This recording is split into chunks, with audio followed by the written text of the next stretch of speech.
दूर दूर तक आजादी की कहीं कोई उम्मीद नजर नहीं आ रही थी। पूरे भारत में अंग्रेजों ने शोषण की सारी सीमाएं लांघ दी थी और उस दौर में हैदराबाद के देशभक्त लोगों के लिए दमन का दौर और भी भयावह था।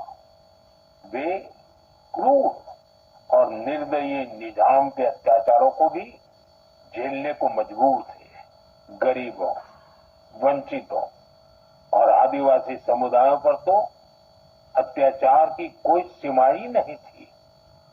उनकी जमीनें छीन ली जाती थी, साथ ही भारी टैक्स भी लगाया जाता था। अगर वे इस अन्याय का विरोध करते तो उनके हाथ तक काट दिए जाते थे। साथियों, ऐसे कठिन समय में करीब 20 साल का एक नौजवान इस अन्याय के खिलाफ खड़ा हुआ था। आज एक खास वजह से मैं उस नौजवान की चर्चा कर रहा हूं। उसका नाम बताने से पहले मैं उसकी वीरता की बात आपको बताऊंगा। साथियों, उस दौर में जब निजाम के खिलाफ एक शब्द बोलना भी गुनाह था, उस नौजवान ने सिद्दीकी नाम के निजाम के एक अधिकारी को खुली चुनौती दे दी थी। निजाम ने सिद्दीकी को किसानों की फसलें जब्त करने के लिए भेजा था, लेकिन अत्याचार के खिलाफ इस संघर्ष में उस नौजवान ने सिद्दीकी को मौत के घाट उतार दिया। वो गिरफ्तारी से बच निकलने में भी कामयाब रहा। निजाम की अत्याचारी पुलिस से बचते हुए वो नौजवान वहां से सैकड़ों किलोमीटर दूर असम जा पहुंचा। साथियों, मैं जिस महान विभूति की चर्चा कर रहा हूं, उनका नाम है कोमरम भीम। अभी 22 अक्टूबर को ही उनकी जन्म जयंती मनाई है। कोमरम भीम की आयु बहुत लंबी नहीं रही। वो महज 40 वर्ष ही जीवित रहे, लेकिन अपने जीवन काल में उन्होंने अनगिनत लोगों, विशेषकर आदिवासी समाज के हृदय में अमिट छाप छोड़ी। उन्होंने निजाम के खिलाफ संघर्ष कर रहे लोगों में नई ताकत भरी। वे अपने रणनीतिक कौशल के लिए भी जाने जाते थे। निजाम की सत्ता के लिए वे बहुत बड़ी चुनौती बन गए थे।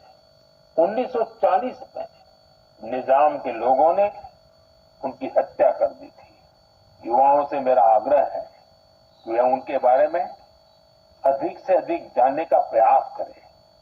कोमरम भीम की ना विनम्र निवाली आयन प्रजल हृदयालो एप्पटिकी निलीची वंतारू।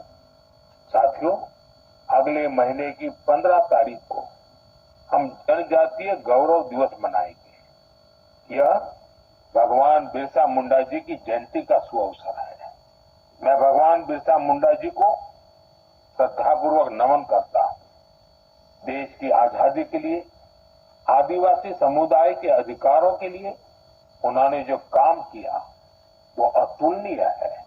मेरे लिए ये सौभाग्य की बात है कि मुझे झारखंड में भगवान बिरसा मुंडा जी के गांव उलीहातू जाने का अवसर मिला था। मैंने वहां की माटी को माथे पर लगाकर प्रणाम किया था। भगवान बिरसा मुंडा जी और कोमाराम भीम जी की तरह ही हमारे आदिवासी समुदायों में कई और विभूतियां हुई हैं। मेरा आग्रह है कि आप उनके बारे में अवश्य पढ़ें। मेरे प्यारे देशवासियों, मन की बात के लिए मुझे आपके भेजे हुए ढेरों संदेश मिलते हैं। कई लोग इन संदेशों में अपने आसपास के प्रतिभाशाली लोगों के बारे में चर्चा करते हैं। मुझे पढ़कर बहुत खुशी होती है कि हमारे छोटे शहरों, कस्बों, गांवों में भी इनोवेटिव आइडियाज पर काम हो रहे हैं। अगर आप ऐसे व्यक्ति या समूहों को जानते हैं जो सेवा की भावना से समाज को बदलने में जुटे हैं, तो मुझे जरूर बताइए। मुझे आपके संदेशों का हमेशा की तरह इंतजार रहेगा। अगले महीने हम मन की बात के एक और एपिसोड में मिलेंगे, कुछ नए विषयों के साथ मिलेंगे। तब तक के लिए मैं विदाई लेता हूं। आप सबका बहुत बहुत धन्यवाद।